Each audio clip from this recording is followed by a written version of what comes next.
pleasure to be home here. So 150 years ago, roughly, the world made a very radical decision. We said that everybody, meaning everybody, must be literate in written language. And think about that. That was a complete break from the past. Why did we do that? Because we needed to do that. We needed people to read instruction manuals, street signs. The world had gotten sufficiently complicated that that's what we needed. This is, whoever put this thing on, it's on too early.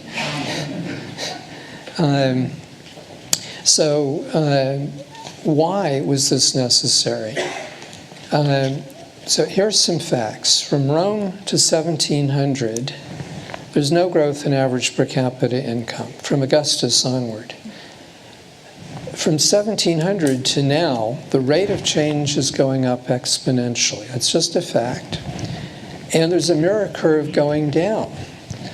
The demand for repetition, both of them are exponential. Halfway to now, we had reached a point where society was so complex that we needed everyone to be literate in written language. Now, what we're saying is that we're another 150 years on, and these curves are exponential, and we now need everyone to be a change maker because the game has changed. Everyone is bumping everyone else faster and faster. That's another fact. And to play in that game, you have to have a very different set of skills. So I'm going to come back to those points, but this is, what are the historical forces, and then what are these different skills? But before we get there, I thought I'd make this come alive a little bit. So this is Sarah, who is an Ashoka Fellow from North Africa. And she is dealing with climate change. North Africa is highly threatened. So what does she do? She helps individual farmers, in effect, become change makers. They make decisions about their land, water, energy. What's the best way of doing things? And one of the better ways of doing things, for example, is to bring in acacia trees because they're really good. Their roots go down more or less forever, and they produce gum arabic.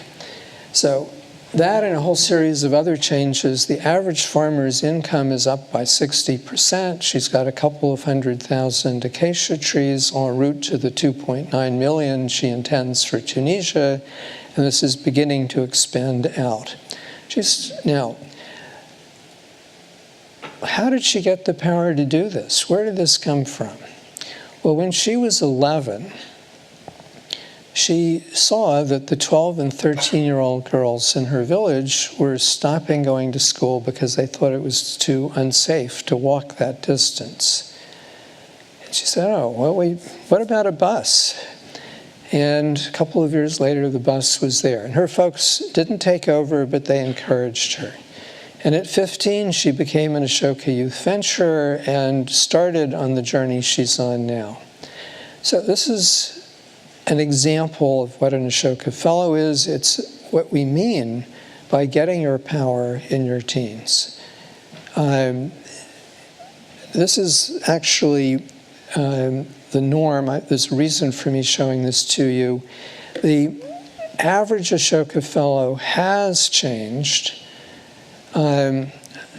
policy at the national level within 5 years. The patterns in their field, 3/4 and 90% of that independent institutions copy their innovation.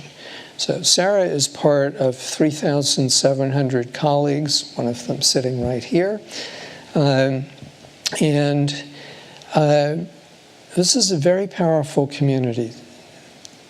There are 3 levels of which you can have impact: direct service, pattern change, and mindset change. So you need all 3. You need someone to set up an organic farm and someone to fund it.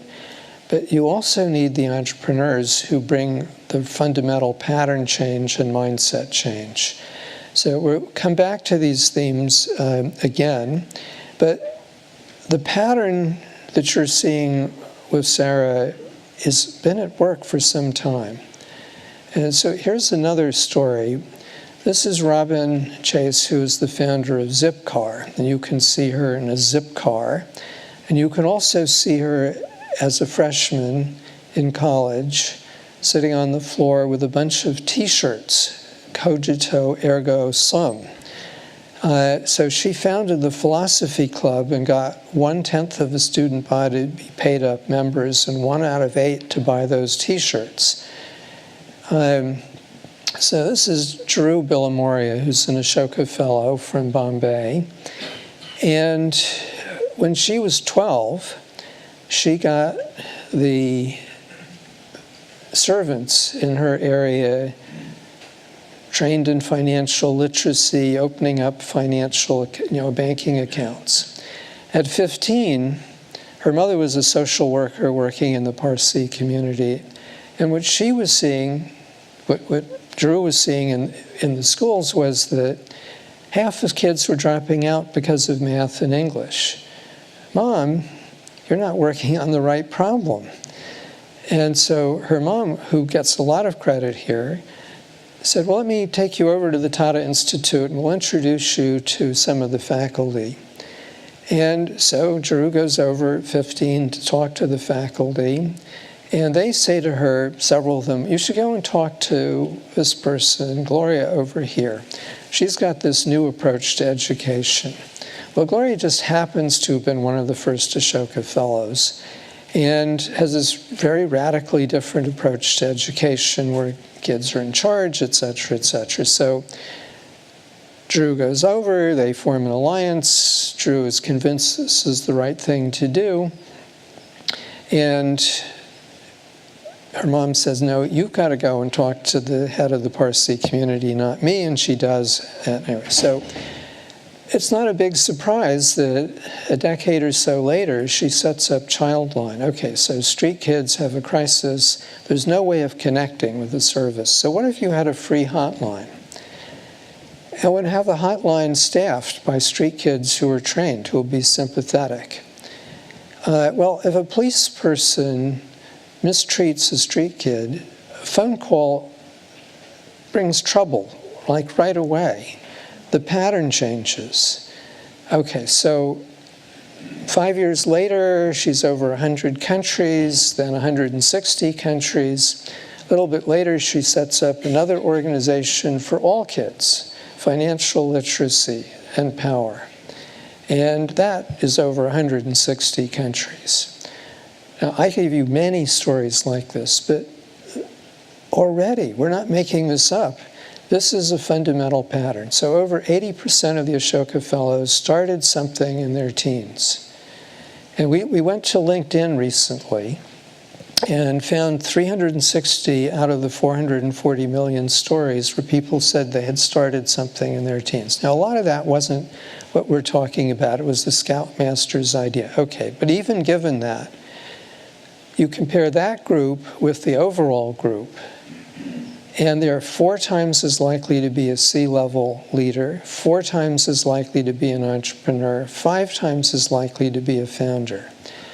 So the pattern is really, really clear. We're not making this up.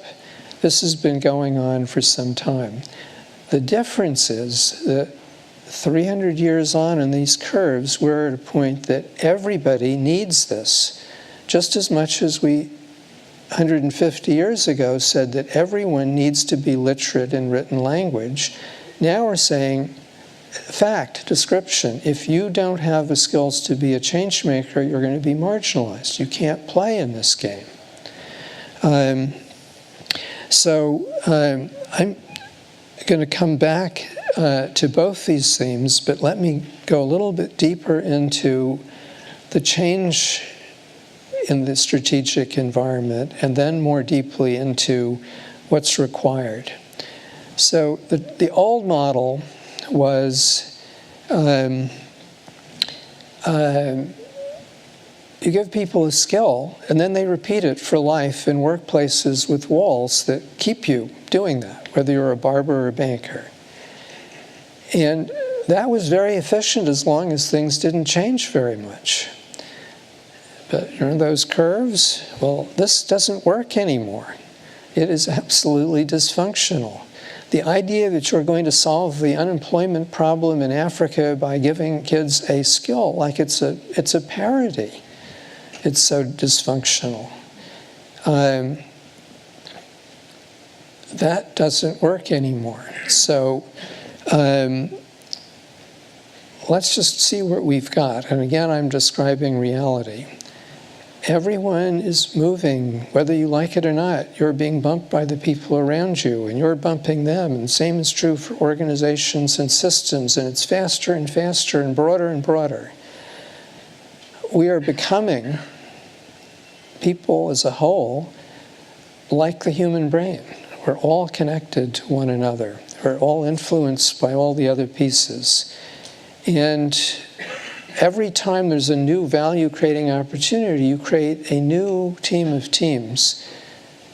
Just as the brain does. If you decide you're going to be a helicopter pilot, you know, the brain takes care of your left toe and your inner ear, and then you get to focus on that thing that's coming at you. Well, we're moving into that sort of way you organize overall and way every organization has to be. And any organization that doesn't do that is in big trouble.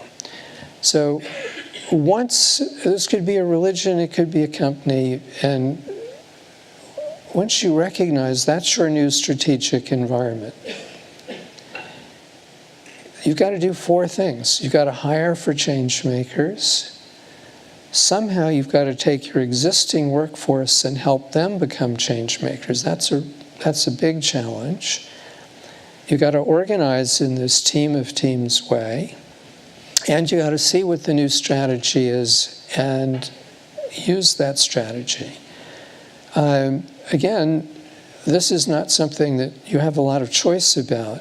You can't be in everyone a changemaker, religious house or company if you don't have everyone there be a changemaker, and if you aren't wired together in ways that allows people to play in this game. If you don't have the changemakers, this doesn't work. If you keep the old structure, changemakers are going to flee. You can see that all around you. So again, this is just a description. Let me give you a story of a friend who was actually a classmate when I was an undergraduate here. He went back to Chicago, and he's built a very successful company with about 5,000 employees. He visited me just socially about 6 months ago, and halfway through dinner he said, you know, for the first time, I'm really scared. We could lose the company like that. And his description of the problem, he understood. I have, he said, 10 to 15 people who can look at the world that they're experiencing and see patterns and then think what that could mean for us. Which is to say, I have 4,985 who are blind, which means we are blind. And what he needs, and this is his example, he's got a lot of machinists.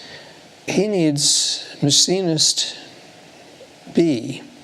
All right, this guy really likes hockey. All right, so there's a whole world of hockey out here. Teams of teams, literally. And, well, what if they start doing something different with the fans? Oh, maybe that could affect what we do with our customers or how we deal with one another. And it's not just copying, but it's the ability to see patterns and imagine them and put them together in different ways. And then you've got to come back and quickly communicate that and come together with other people and build a new team of teams. And no, you don't have a year to develop this new product. You have a week, maybe 2 weeks. And oh, by the way, you don't get to repeat it for a decade afterwards because the change process is going around and the new team is morphing. Now, if you don't have the skills to do that, you're out. My friend, this is one of the reasons I'm disguising the case. he does not want the Machinists Union to know. What he knows is that he is never, ever, ever, ever again going to hire a machinist. He is looking for people who have changemaker skills, and then they can learn this or that. And that's the new reality. And again, these are facts. He is very unusual in that he sees it. And now that he's able to use our language, it's much clearer. So, now, given that that's reality, what's required in growing up now? And we're being very careful, incidentally, to use the phrase growing up, not education, because education is so captured by the traditional, we all went through it for 20 or so years and it's all in our heads. But think about growing up as a more open phrase. So we think there are two absolutely essential things, because children are different from young people. Young children must master cognitive empathy-based living for the good of all. We all want to live for the good of all. We all want to express love and respect. Everyone in this room has the skills to do that. If you don't have the skills, you're really, really in big trouble. Now, if I were to look at Fernando and he was looking really sad, if all I had, we were all born with mirror neurons and cerebral cortexes, but if they aren't connected in very sophisticated ways, when I look at Fernando looking sad, I can't help. I'm going to feel sad because my mirror neurons go off, the same place light up in my head as his. However, if those two parts of my brain were brought together, and in ways that I understood this increasingly complex world, a kaleidoscope of context. In the 60s or 70s, most people had one job and one religious house, and maybe they went to a sporting club. And it was pretty simple. Forget that. Now you have to, if I'm going to understand why Fernando is looking sad, I've got to understand those contexts. So the cerebral cortex and mirror neurons have to work together. If I have that, then we all want to help other people. That's what makes us feel really good, live longer. The prophets told us, scientists tell us that. If you don't have the skills, you can't do it. Now, if I look at Fernando and I know I can help him, that's what I'm doing. I do not have the bad places lighting up. I have very happy, long life sort of places because I'm doing something, I'm giving. I have the ability to do that. Now, this is really quite fundamental. Remember that first curve going up, the rate of change? Well, as that curve goes up, the rules cover less and less. And as you don't have 5 contacts, you have this kaleidoscope, they cover less and less. So this is the first generation ever where at least some people cannot. Nobody now can be a good person, can get by diligently following the rules. It just doesn't work. If that's what you're trying to do, you're going to hurt other people, you're going to disrupt groups, and you're gone. If you hurt me, I don't care if you're the best astrophysicist in the world. I want you out of my life, and it's your fault, and anyone who looks like you, I'm not so sure I want to test dealing with that. We can see that going all around. Prejudice is going up, not down, and for this reason, in much of the world. So this is the first skill. Every child must master cognitive empathy-based living for the good of all. If they can't, they're out. How many elementary school principals do you know that they're failing if they have one second grader who hasn't grasped this skill? They're not graded on that. They're graded on whether or not information is getting across, and you can't have mayhem in the hallways, i.e. ruliness. Like there's a total disconnect here.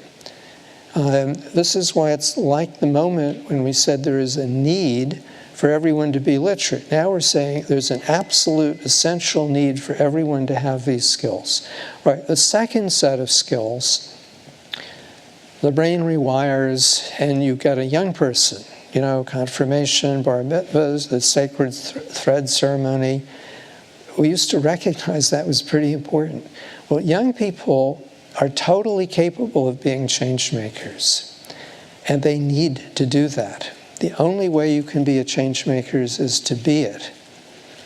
And all the stories I told you were stories of people who, for one reason or another, their parents, they went to a very unusual school, they became change makers at 12 or 15, and they had it for life. Now, what we have to do is make that not an exception where very few kids somehow squeak through. And the kids of elite families that go to elite schools, my parents were, they kept asking me, well, how do you think so-and-so felt when you did that? And, well, they were, in effect, connecting neurons and cerebral cortex because they thought this was important. Thank God. That was an incredible gift. Well, now we just have to make sure this is for everybody. Everybody.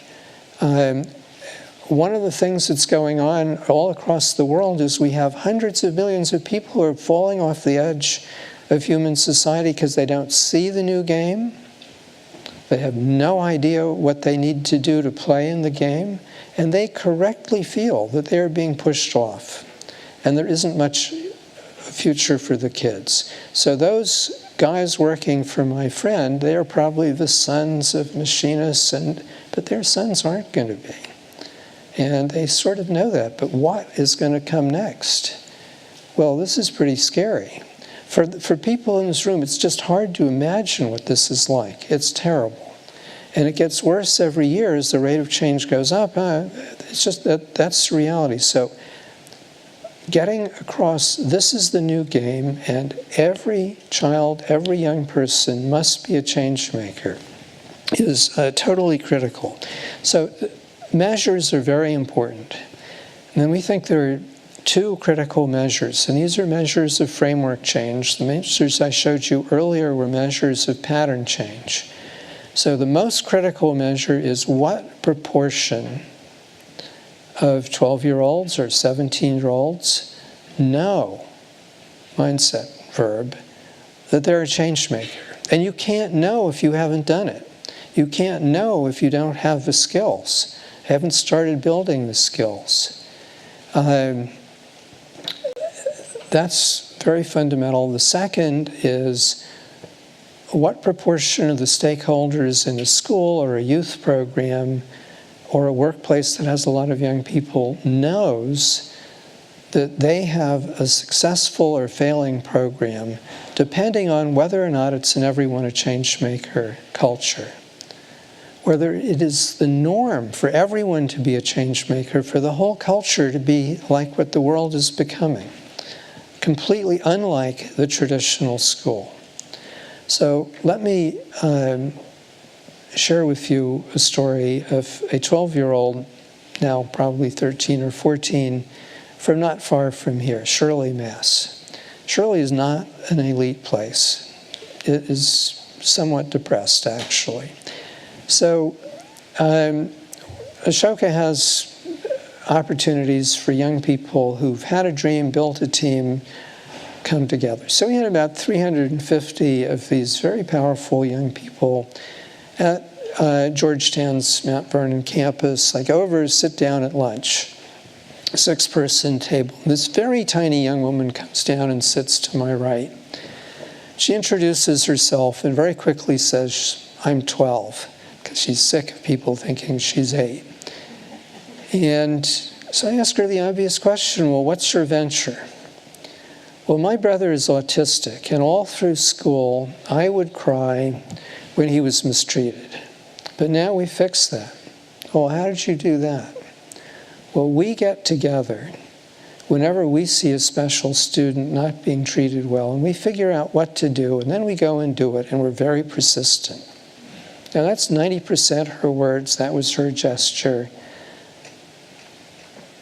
I find this very moving. This woman has her power. She's never going to be afraid of anything. She has it. She is a change maker. She knows it. She's brought a whole bunch of kids along with her. Now, I asked her one other question. How many student groups are there in Shirley Middle School? And she said over 50. Well, I would be astonished if 0.1% of all the middle schools in the world have 50 student groups. And what happened there is there was one guy, Gil Berlinski, who heard about the youth venture idea, and he had a problem. He saw kids leaving as fast as they graduated. And I'm one of 5 white males over 60 on every committee. Where's the future? And he understood the idea that if you're a change maker, you don't have to move away. And if there's a whole bunch of change makers, you reverse the whole dynamic and become a magnet. So he decided to do that, and he has. And you'll see this in Leominster High School, the schools throughout that's multiple township area. So when she walked into that school, she had a problem. But everyone said to her, you had a problem. What you need to do is think of a solution, get together with some other people and make it happen. Look around. That's the norm. That's the way it works. And oh, by the way, come and work with our group and we'll show you how, and listen to our virtual radio station, blah, blah, blah. And her friends, it was a whole community of everyone a change maker. That's the world she's going to live in. Now, how do we get every middle and high school everywhere in the world to be an everyone a change maker culture? I would suggest that is a totally critical test. Is this ed school focused on the right question? Are we really addressing this? This is like literacy. When you started doing it, a lot of people didn't like it. They burned people at the stake for this, vested interests. So I would like to stop, but plant of seeds. If anyone is interested, there is a methodology of how to go about making this happen. And it's at the level of mindset change. Every parent, teacher, principal, young person has to see the new game. Here's what it means for all these different parts of their life, and they can practically do this. And I just give you one example. One of the things that we do for a company or anyone else who wants their existing people to be change makers, get a group together, the manager of the local retail store or bank or a part of the assembly line. I did it with a group of these people from the company, and I was much smaller than anyone else in the room, I can assure you. These people were like this. Well, what do people really care about? Well, 80% of the U.S. workforce is disconnected emotionally from their work, and it's 85% in Europe. What they care about is their kids or their grandkids. And when you say world of change, and look, this is happening, and here's an example, and Alibaba has this giant lending operation. They have no lending officers and no one managing the lending officers, and they're doing better than any of the other lending operations in China. Well, if you think your daughter is going to be a lending officer, forget it. You tell a couple of those things, and then we have a young person, like the young person I just described to you, stand up and tell her story. And they know right away, this is what they want for their daughter. They want their daughter to have a life that she's able to give. That's what makes her happy and healthy. She's going to be wanted. They know that. And then it's pretty simple. What do you do when your 12-year-old comes home and says, no one listens to us? Or the way immigrant kids are treated is awful. You have this incredible opportunity as a parent.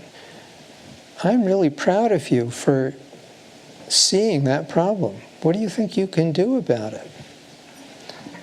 Oh, that's pretty interesting. Why don't you get your friends together and do it?